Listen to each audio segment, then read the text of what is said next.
Paper leak अरबों खरबों का धंधा है और उसमें बहुत बड़े बड़े लोग शामिल हैं।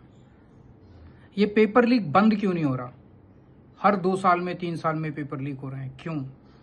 मैं बताता हूं आपको। हमारी 4 साल से पंजाब में सरकार है, एक भी पेपर लीक नहीं हुआ, किसी पेपर में कोई गड़बड़ नहीं हुई। 10 साल हमने दिल्ली में सरकार चलाई, एक भी पेपर लीक नहीं हुआ, किसी पेपर में गड़बड़ी नहीं हुई। और केंद्र सरकार के हर पेपर में गड़बड़ हो रही है, हर पेपर में कोई लीक हो रहा है, कोई गड़बड़ हो रही है। क्यों? सवाल नीयत का है। उनकी नीयत खराब है, हमारी नीयत साफ है। आप 2 उदाहरण ले लीजिए। सीबीएसई का पेपर, ओएसएम का ठेका ऐसी कंपनी को दिया गया जिस कंपनी ने तेलंगाना के पेपरों में भारी गड़बड़ की थी। तेलंगाना में एग्जाम्स में उस कंपनी ने इतनी गड़बड़ की थी, उस कंपनी को ब्लैकलिस्ट किया गया और उसकी गड़बड़ियों की वजह से 20 से ज्यादा बच्चों ने तेलंगाना में सुसाइड कर लिया और उस कंपनी को केंद्र सरकार ने सारे देश का ठेका दे दिया। क्यों? नीयत खराब थी केंद्र सरकार की। और हुआ क्या? लाखों बच्चों का भविष्य खराब हो गया।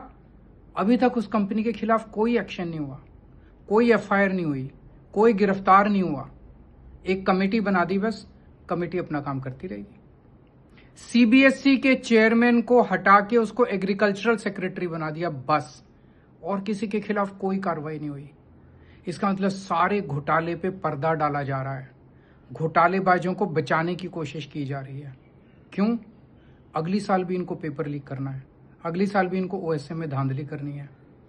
अरबों खरबों का घोटाला है, नीयत खराब है इनकी। नीट का पेपर ले लीजिए।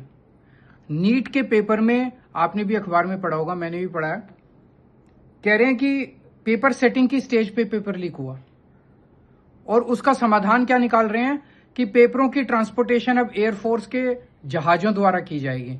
अरे अगर पेपर सेटिंग के टाइम पे पेपर लीक हुआ रहा है तो पेपर जहाज से ट्रांसपोर्ट करने से कैसे वो पेपर लीक रुकेगा? तो पेपर लीक रोकना नहीं है।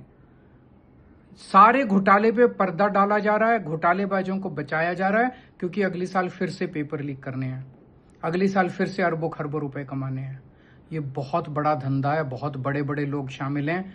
जब तक आप सब लोग मिलके आवाज नहीं उठाओगे, जब तक आप सब लोग मिलके सड़कों पे नहीं उतरोगे, तब तक ये सिस्टम नहीं बदलने वाले।